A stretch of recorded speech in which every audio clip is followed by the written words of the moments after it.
Maya stepped out of the taxi and looked up at the massive building in front of her. The Riverside Country Club stood like a castle from a fairy tale, with its white columns and perfectly trimmed gardens. Golden lights sparkled from every window, and she could hear the soft sound of classical music drifting through the evening air. She smoothed down her black evening dress one more time. It wasn't hers. She had borrowed it from her roommate who worked at a fancy boutique downtown. The dress fit perfectly, and Maya had spent the afternoon watching YouTube videos to learn how to do her makeup just right. She wanted to look like she belonged here tonight. The invitation in her small purse felt like a winning lottery ticket. When it arrived 3 weeks ago, Maya had read it 5 times to make sure it was real. The Whitmore Foundation Annual Gala, one of the biggest charity events in the city. She had earned this invitation through her volunteer work with kids from tough neighborhoods, though she still couldn't believe someone like her was actually going. At 24, Maya was finishing her master's degree in social work while working part-time at a community center. Most days she wore jeans and sneakers, helping teenagers with their homework or organizing basketball games. Tonight felt like stepping into a completely different world. As she walked toward the entrance, Maya noticed the other guests arriving. Expensive cars dropped off women in designer gowns that probably cost more than Maya's monthly rent. The men wore perfectly fitted tuxedos and watches that caught the light as they moved. Everyone seemed to know exactly where they belonged. The doorman smiled politely as Maya showed her invitation. His eyes lingered on her for just a moment longer than they had for the couple ahead of her, but he stepped aside and welcomed her in. The lobby took Maya's breath away. Crystal chandeliers hung from the ceiling like frozen fireworks, and the marble floors were so shiny she could see her reflection. Maya followed the flow of guests toward the main reception area. She tried to walk with confidence, remembering what her grandmother always told her. "Hold your head high, baby girl. You belong anywhere your feet can take you." But surrounded by all this luxury, those words felt harder to believe. The cocktail hour was already in full swing. Waiters in white jackets moved through the crowd, carrying silver trays of champagne and tiny appetizers that looked like works of art. Maya accepted a glass of sparkling water and found a spot near a tall window where she could observe. Without drawing too much attention, that's when she first noticed them, the Blackwood family. Even in a room full of wealthy people, they stood out. Richard Blackwood was a tall man with silver hair and the kind of presence that made people step aside when he walked by. His wife Victoria wore a diamond necklace that probably cost more than most people's cars, and their son Trevor looked like he had stepped out of a magazine for rich young men. Maya had done her research before coming tonight. The Blackwoods owned half the commercial buildings downtown and had their name on several charity foundations. They were exactly the kind of people she hoped to meet, potential supporters for the community programs she wanted to expand. But as Maya watched them, she noticed something that made her stomach tighten. Victoria Blackwood's eyes had found her across the room, and the look wasn't friendly. The older woman leaned over to whisper something to her husband, who turned to look in Maya's direction. Trevor joined the conversation, and soon all three were stealing glances at her, while having what was obviously an intense discussion. Maya tried to ignore the uncomfortable feeling growing in her chest. Maybe they were just curious about a new face. She had every right to be here, just like everyone else. Her invitation was legitimate, earned through months of hard work helping kids who needed someone to believe in them. She decided to focus on why she had come. Maya pulled out her phone and reviewed her notes about the different foundation representatives who would be here tonight. If she could make just one good connection, it might mean new funding for the after-school programs that were currently running on donations and hope. A woman about her age approached with a genuine smile. "I don't think we've met. I'm Jennifer from the Miller Foundation. Are you here representing an organization?" Maya felt a wave of relief. Finally, someone who seemed interested in actual conversation rather than staring and whispering. "I'm Maya Johnson. I work with at-risk youth in the downtown area. I'm hoping to learn more about funding opportunities for expanded programming." Jennifer's face lit up. "That's wonderful. We're always looking for grassroots organizations doing real work in the community. Tell me more about what you do." For the next 10 minutes, Maya felt completely at ease as she shared stories about the kids she worked with. Jennifer asked thoughtful questions and seemed genuinely interested in the programs Maya was developing. This was exactly what Maya had hoped for when she decided to attend tonight. but their conversation was interrupted when Victoria Blackwood appeared beside them, her smile as sharp as broken glass. "Excuse me," Victoria said, her voice carrying the kind of authority that came from years of getting her way. "I couldn't help but notice you speaking with our guest here." She looked directly at Maya with eyes that seemed to be calculating something unpleasant. Jennifer looked confused. "Oh, Victoria, have you met Maya? She does amazing work with youth programs downtown." Victoria's laugh was cold. "I'm sure she does many things downtown. But I'm curious. How exactly did you receive an invitation to tonight's event?" The question was directed at Maya, but Victoria's tone suggested she already had her own theory about the answer. Maya felt heat rise in her cheeks, but she kept her voice steady. "I was invited based on my community service work. The foundation wanted to include representatives from local organizations." "How interesting," Victoria replied, though her expression suggested she found it anything but interesting. "And which organization might that be?" Before Maya could answer, Richard Blackwood joined the group. His presence seemed to fill the space around them, and Maya noticed that other conversations nearby had grown quieter. Trevor appeared a moment later, completing what felt like a trap closing around her. "Victoria, darling," Richard said, his voice smooth, but with an edge that made Maya's skin crawl. "I see you've met our unexpected guest. I was just speaking with Harold about the invitation process this year. Apparently there have been some irregularities." Maya's heart began to pound, but she refused to look down or step back. She had done nothing wrong. Her invitation was real, her work was valuable, and she had every right to be here. But as the Blackwood family formed a semicircle around her, and as other guests began to turn their attention toward the brewing confrontation, Maya realized that being right might not be enough to protect her from what was coming next. The beautiful ballroom suddenly felt much smaller, and the soft classical music couldn't mask the sound of whispered conversations as more people began to notice the tension building near the tall windows. Maya's grandmother's words echoed in her mind again, but now they felt less like encouragement and more like a prayer she desperately hoped would be answered. The tension in the air was thick enough to cut with a knife. Maya could feel dozens of eyes turning toward their small group as Richard Blackwood's words hung in the space between them. Jennifer, the friendly woman from the Miller Foundation, looked increasingly uncomfortable as she realized she had walked into something much bigger than a simple introduction. "What exactly do you mean by irregularities?" Maya asked, her voice steady despite the way her heart was hammering against her ribs. She wasn't going to let them intimidate her without at least standing up for herself. Richard's smile was the kind that never reached his eyes. "Well, my dear, it's quite simple. This event has very specific criteria for attendance. We like to know exactly who we're mingling with, if you understand my meaning." Trevor stepped closer and Maya caught a whiff of expensive cologne mixed with something that smelled like entitlement. "What my father is trying to say is that there seems to be some confusion about how certain people ended up here tonight." The word certain dripped with meaning that made Maya's stomach turn. Jennifer excused herself quietly, clearly wanting no part of whatever was unfolding. Maya watched her only ally disappear into the crowd and felt truly alone for the first time since arriving. Victoria moved closer, her diamond necklace catching the light as she tilted her head. "Sweetheart, I'm sure there's been some kind of mistake. Perhaps you received an invitation meant for someone else. It happens more often than you'd think." "There's no mistake," Maya said firmly. "I received this invitation because of my work with the Downtown Youth Initiative. I've been volunteering there for 3 years, and I'm currently developing new programs to help kids stay in school and out of trouble."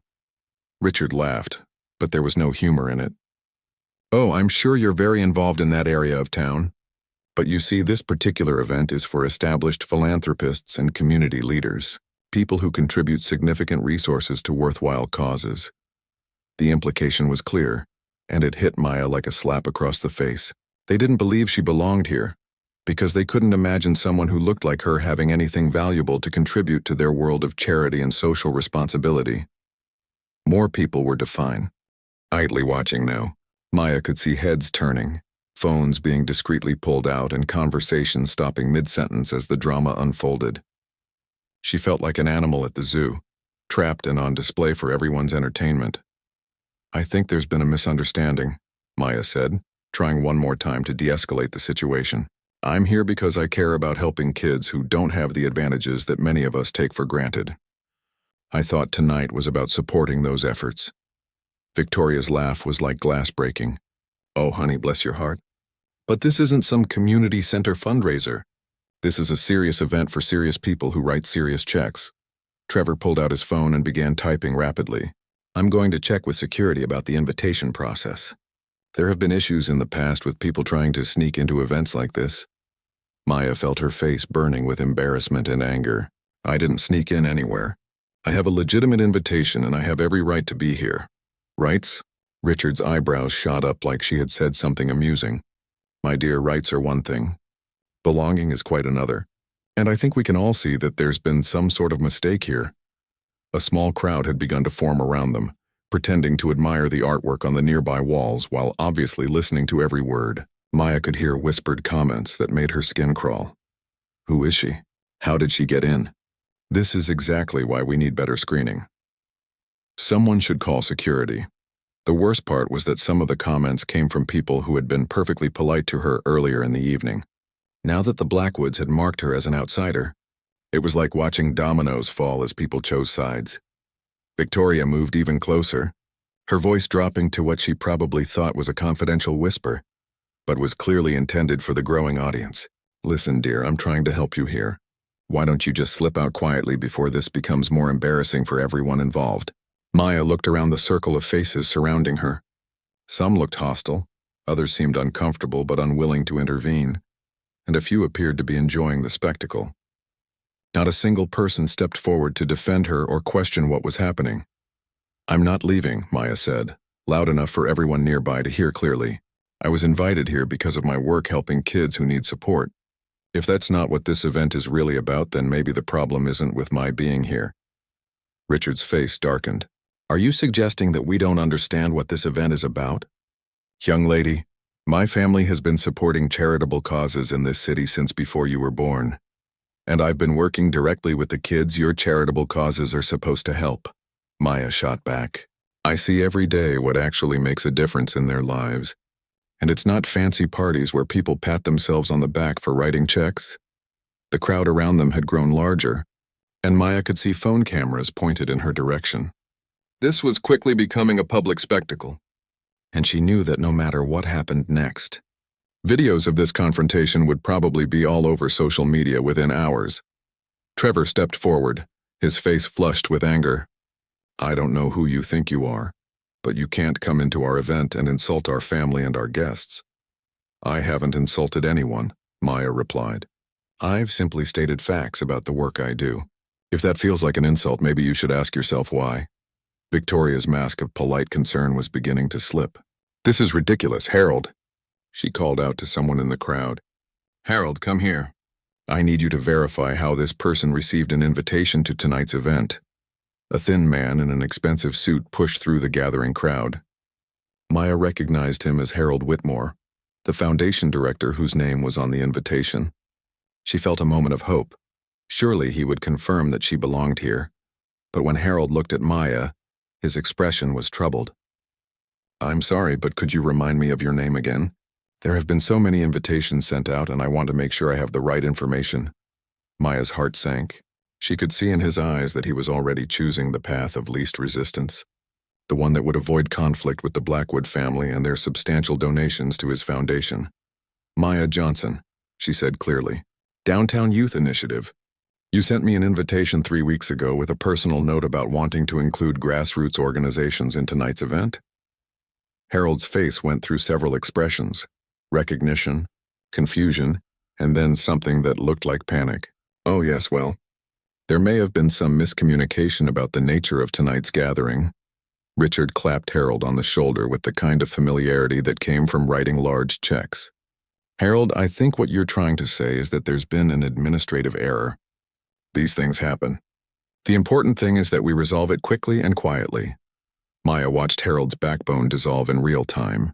Whatever principles he might have had about inclusion and supporting grassroots organizations crumbled under the pressure of maintaining relationships with major donors. Perhaps, Harold said weakly, it would be best if we discussed this privately. There's nothing to discuss privately, Maya said, her voice carrying across the now silent crowd. Either I belong here or I don't. Either this event is really about helping kids and supporting community work, or it's just about rich people congratulating themselves. Which one is it? The question hung in the air like a challenge that no one wanted to accept. Maya could see the calculation happening behind dozens of eyes as people weighed their comfort against their principles, their social standing against their stated values. And in that moment, as the silence stretched on and no one stepped forward to defend her, Maya realized that she had learned something important about this glittering world she had wanted so badly to be part of. Sometimes the most expensive clothes covered the cheapest hearts, and sometimes the people with the most power had the least courage to use it for what was right. The silence that followed Maya's challenge felt like it lasted forever, though it was probably only a few seconds. She could see people exchanging glances, waiting for someone else to speak first, to choose a side, to decide how this uncomfortable situation would resolve itself. Harold Whitmore cleared his throat nervously. "Perhaps we should move this conversation to a more private setting," he suggested again, his voice barely above a whisper. He kept glancing between Maya and the Blackwood family like he was watching a tennis match that might explode at any moment. "No," Maya said firmly. "If you're going to question my right to be here, then let's do it in front of everyone. I have nothing to hide." Victoria's eyes flashed with something dangerous. "Oh, you want to make a scene? How predictable." She turned to address the crowd that had gathered around them. "Ladies and gentlemen, I apologize for this disruption. It seems we have a gatecrasher who is refusing to leave peacefully." A murmur rippled through the crowd. Maya felt her face burn with embarrassment and anger, but she stood her ground. "I'm not a gatecrasher. I have an invitation, and I earned it through 3 years of volunteer work helping kids in this city." Richard stepped forward, his voice carrying the authority of someone used to getting his way. "Young lady, I don't care what story you've concocted. The fact is, you clearly don't understand the caliber of this event or the people who attend it." Trevor pulled out his phone again. "I've been looking into this downtown youth initiative you mentioned. Funny thing, I can't find any record of significant funding or major accomplishments. Sounds like a pretty small operation to me." Maya's hands clenched into fists at her sides. "Small doesn't mean unimportant. Last year alone, we helped 43 kids graduate high school who were at risk of dropping out. We provided tutoring, mentoring, and college prep support. Just because we don't have millions of dollars doesn't mean our work doesn't matter." "How touching," Victoria said with mock sympathy. "But this event is for established organizations with proven track records and substantial impact. Not someone playing social worker as a hobby." The words hit Maya like physical blows. She had dedicated years of her life to this work, sacrificing social time, dating, and sometimes even meals to be there for kids who had nowhere else to turn. To have it dismissed as a hobby felt like having her heart ripped out in front of strangers.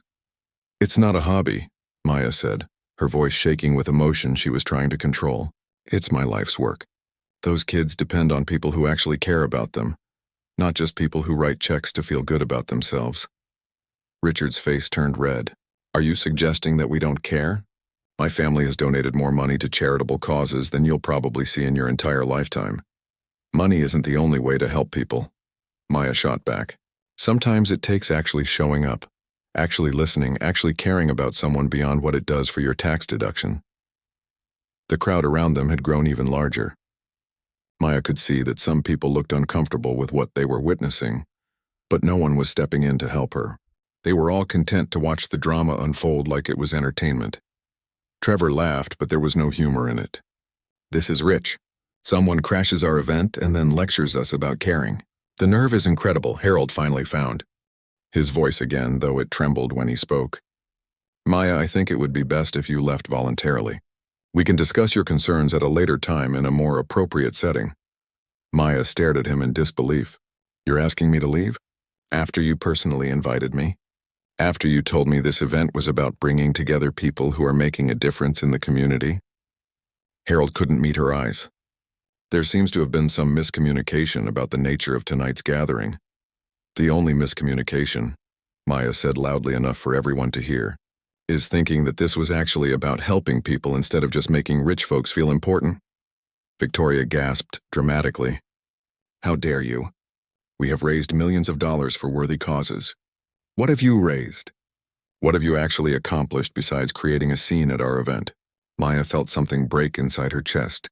All the frustration of trying to help kids with no resources, all the nights spent worrying about funding, All the time she had believed that if she just worked hard enough, cared enough, sacrificed enough, she could make a real difference. It all came pouring out. "I've accomplished keeping kids alive," Maya said, her voice rising. "I've accomplished helping teenagers believe they have a future worth fighting for. I've accomplished being there when 13-year-old Deshaun's dad went to prison and he thought his life was over. I've accomplished tutoring Keisha through algebra every Tuesday for 2 years, so she could be the first person in her family to graduate high school. I've accomplished showing up every day for kids that people like you cross the street to avoid." The silence that followed was different this time. Maya could see that her words had hit some people in the crowd, that maybe for just a moment they were thinking about the difference between writing checks and actually changing lives. But the moment didn't last long. Richard's voice cut through the quiet like a knife. "That's all very heartwarming, but this event has standards, and you, my dear, clearly don't meet them." "What standards?" Maya asked. "The standard of actually caring about the people you claim to help?" "Because I think I meet that one just fine." Victoria stepped closer, her voice dropping to a hiss that somehow carried to everyone nearby. "The standard of knowing your place. The standard of understanding that not everyone belongs everywhere. The standard of having enough sense to leave when you're not wanted." Maya felt tears threatening behind her eyes, but she blinked them back. She would not give these people the satisfaction of seeing her cry. "If caring about kids and fighting for justice means I don't belong in your world, then I'm proud not to belong." Trevor laughed again, and this time other people in the crowd joined in. "Justice? You think this is about justice? This is about someone trying to climb social ladders they have no business climbing." Maya looked around at the faces surrounding her. Some looked hostile, others embarrassed, and a few seemed genuinely troubled by what they were witnessing. But not a single person stepped forward to defend her. Not one person said that maybe, just maybe, the Blackwood family was wrong. She realized then that this wasn't really about her invitation or her qualifications or even her work with kids. This was about power and who got to decide who belonged where. This was about people who were so comfortable in their privilege that they couldn't imagine anyone different from them having something valuable to offer. Harold cleared his throat one more time.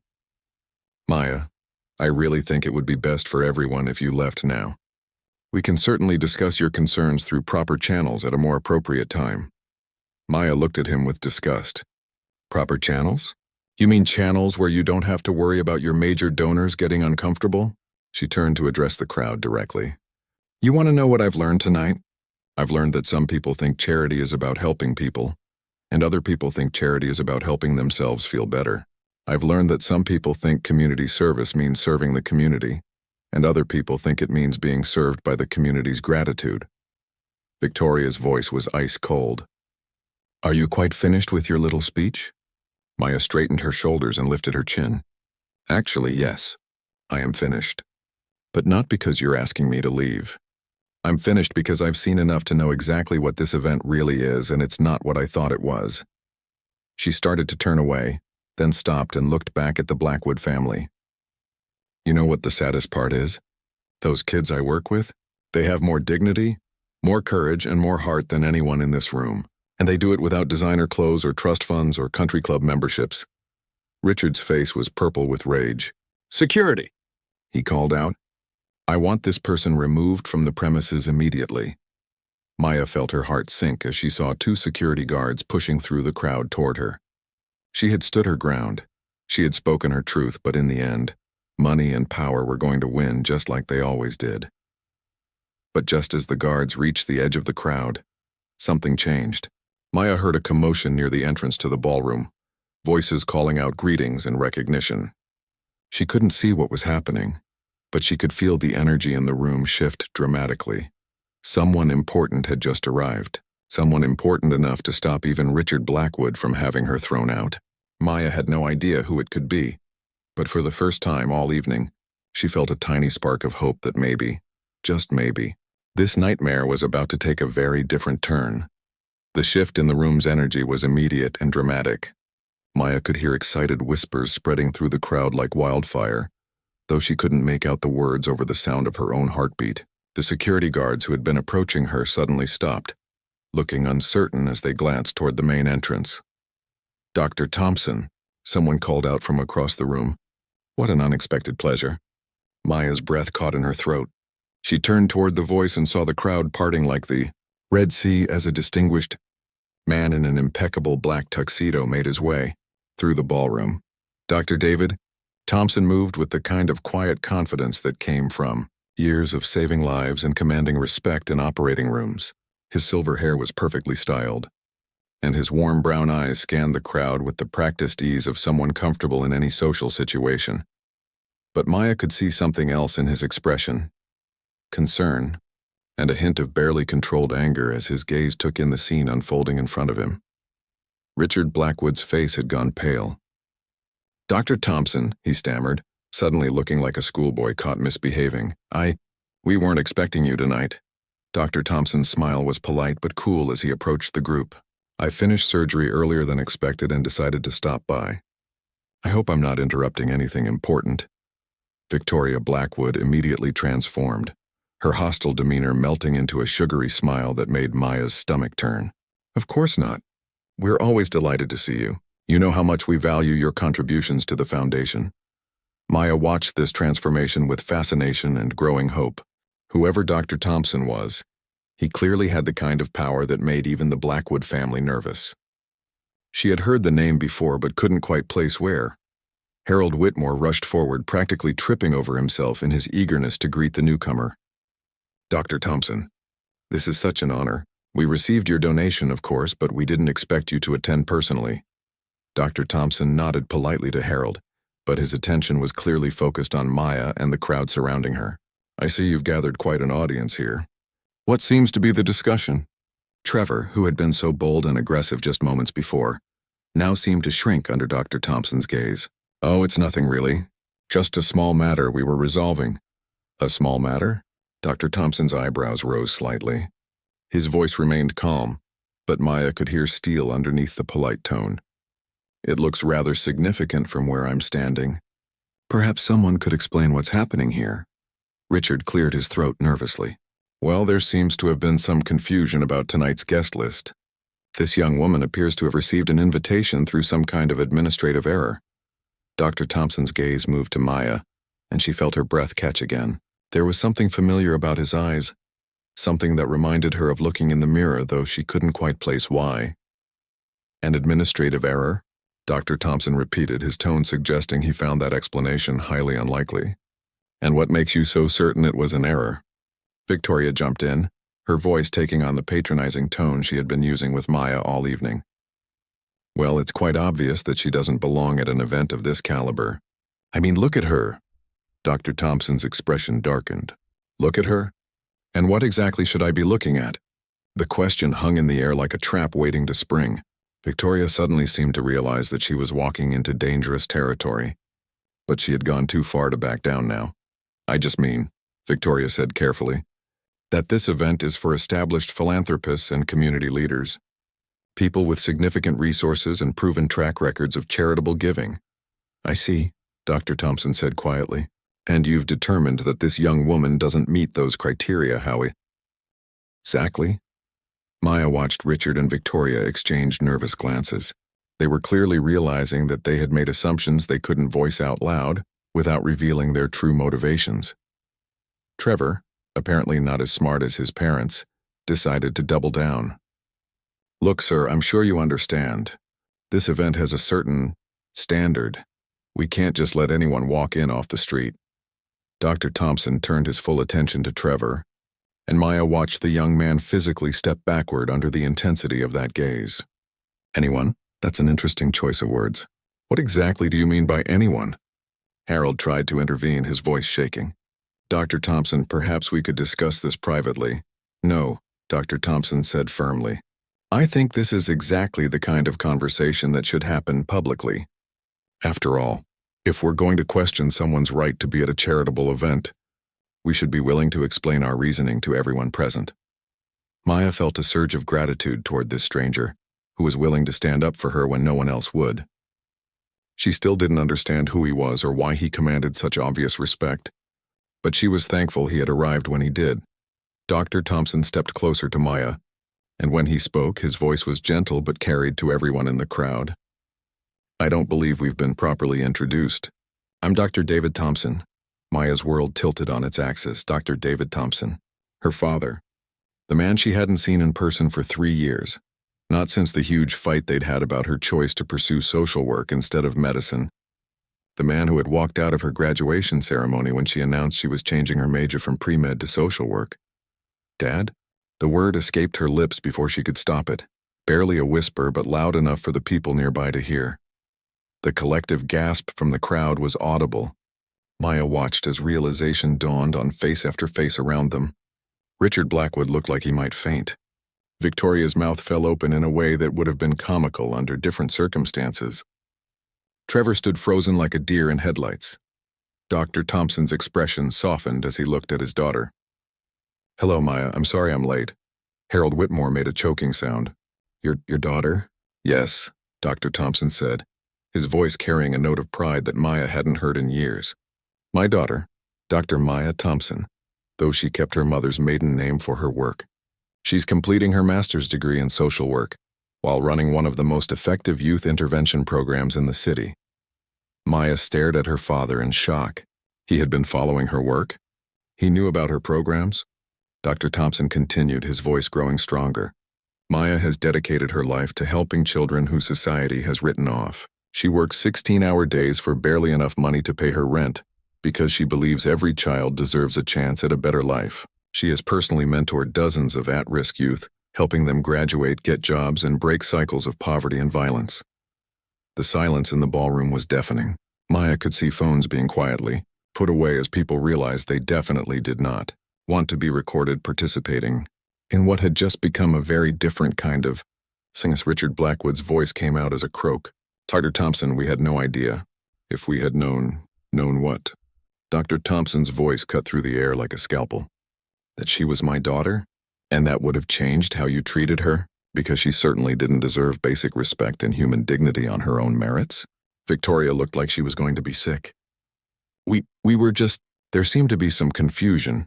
The only confusion, Dr. Thompson said coldly, is how people who claim to care about charitable work could treat someone so disgracefully. Maya earned her place here through years of service to this community. She has done more real good in her 24 years than most people do in a lifetime. Trevor tried one last desperate attempt to salvage the situation. Sir, if we had known she was your daughter... Dr. Thompson fixed him with a stare that could have frozen water. That's exactly the problem. You should have treated her with respect because she's a human being doing important work, not because of who her father is. The fact that my identity would change your behavior just proves how shallow and meaningless your supposed values really are. Maya felt tears threatening again, but this time they weren't tears of humiliation. They were tears of relief, gratitude, and something else she hadn't felt in a long time: pride. Her father, who she had thought was ashamed of her choices, was defending her work in front of the most powerful people in the city.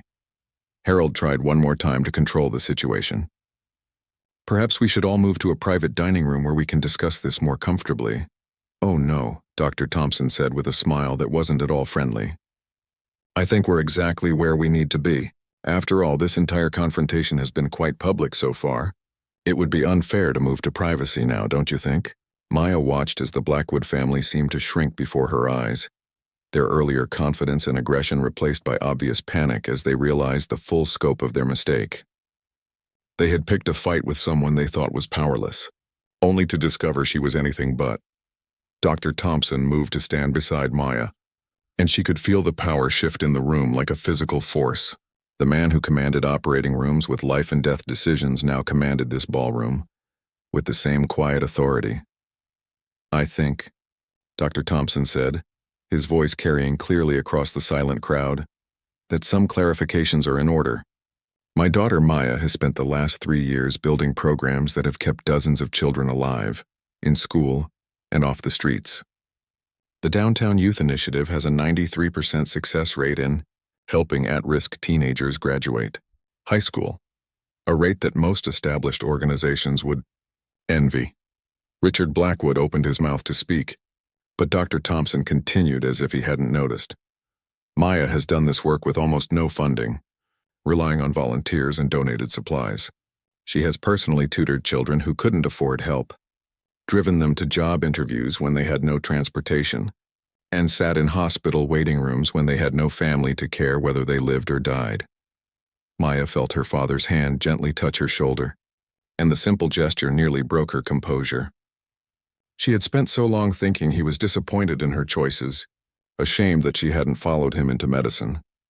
The invitation Maya received, Dr. Thompson continued, came directly from Harold here, who specifically requested that grassroots organizations be included in tonight's event. Harold, perhaps you'd like to explain to everyone why you're now questioning the invitation you personally sent? Harold Whitmore looked like he wanted to disappear into the marble floor. Dr. Thompson, there was no question about the invitation. Maya was specifically invited because of her outstanding work with disadvantaged youth. Then why? Dr. Thompson asked, his tone deadly quiet. Was she being asked to leave?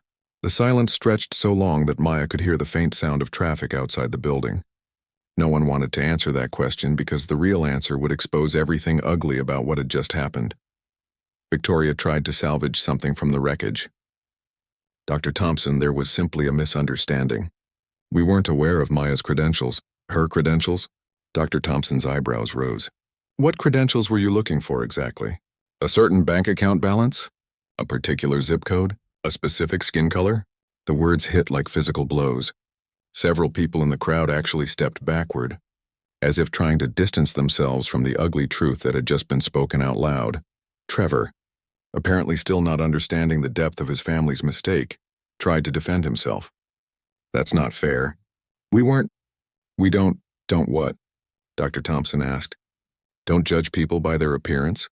Don't make assumptions about who belongs where based on superficial characteristics? Because from where I stand, that's exactly what happened here. Maya watched as her father's words cut through the crowd like a surgeon's scalpel, exposing the infected thinking that had led to this confrontation. She could see shame on some faces, anger on others, and calculation on still others as people tried to figure out how to distance themselves from the Blackwood family's behavior. Dr. Thompson reached into his jacket pocket and pulled out his phone. Maya, I believe you said you've been struggling with funding for your programs?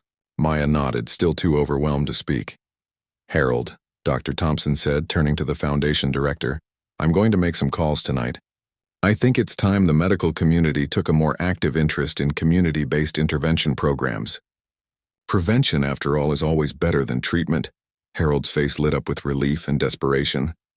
Of course, the foundation would be delighted to explore partnerships with community organizations.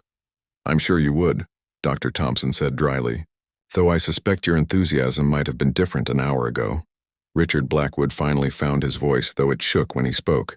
Dr. Thompson, I want you to know that my family deeply regrets any misunderstanding that occurred tonight. Misunderstanding, Dr. Thompson repeated. Is that what we're calling it? Because what I witnessed was 3 adults bullying a young woman for the crime of caring about children. What I saw was people who claimed to be philanthropists treating someone with disgust and contempt simply because they didn't like how she looked. Victoria's face was red with embarrassment and anger. You're being unfair. We contribute millions to charity every year. Writing checks isn't the same as caring, Dr. Thompson replied. My daughter gets up every morning and goes to work with children who have been abandoned by the system you claim to support. She doesn't do it for tax deductions or social recognition. She does it because she believes every child deserves a chance. Maya felt tears running down her cheeks now, but she didn't care anymore. These weren't tears of humiliation. They were tears of vindication, of feeling seen and valued for the first time in years. Dr. Thompson turned to address the broader crowd. Ladies and gentlemen, I've been coming to events like this for 15 years. I've written checks to foundations and served on charity boards and given speeches about the importance of helping others. But my daughter has taught me something important. Real change doesn't happen in ballrooms like this. It happens in community centers and school hallways and on street corners where someone cares enough to show up. He paused, letting his words sink in. Tonight I've seen people who claim to care about charity treat a real changemaker like garbage. I've watched supposed philanthropists try to eject someone whose work puts all of ours to shame. And I've learned something about the difference between charity and justice. Harold stepped forward desperately. Dr. Thompson, please, I'm sure we can work this out. The foundation is very committed to supporting grassroots organization. Are you? Dr. Thompson asked. Because what I saw tonight suggests otherwise. What I saw was Maya being treated like an intruder for doing exactly the kind of work your foundation claims to support. Trevor made one last attempt to defend his family. Sir, you have to understand our position. We couldn't have known what? Dr. Thompson's voice rose for the first time all evening. Couldn't have known that a young black woman might actually belong at a charity event? Couldn't have known that someone who doesn't look like you might have something valuable to contribute? That's exactly the problem. The truth hung in the air like smoke, impossible to ignore or wave away.